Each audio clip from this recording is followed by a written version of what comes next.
Today is May 15. Ako po si Heron Baritua, ang operator ng Imol Cebu. Ang machine namin ay ginagamit na 7 araw na may 30 meters. Ito ang print head area. Ito naman ang capping. So head clean.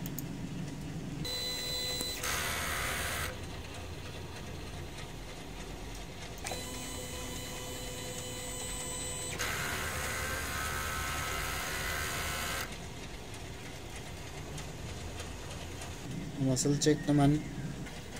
Ito yung result ng muscle check. Ang mga tank level ay nasa tamang level na po. Ito ang waste tank, kulang laman.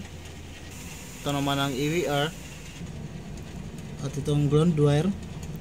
So dito naman tayo sa stocks. Ito yung mga used Inco.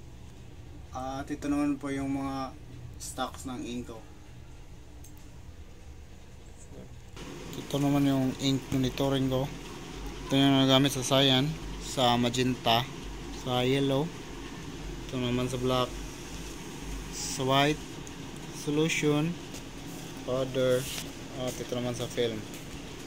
At ito naman yung updated na daily checklist ko. Ito naman yung daily output record ko. So yun lang, maraming salamat.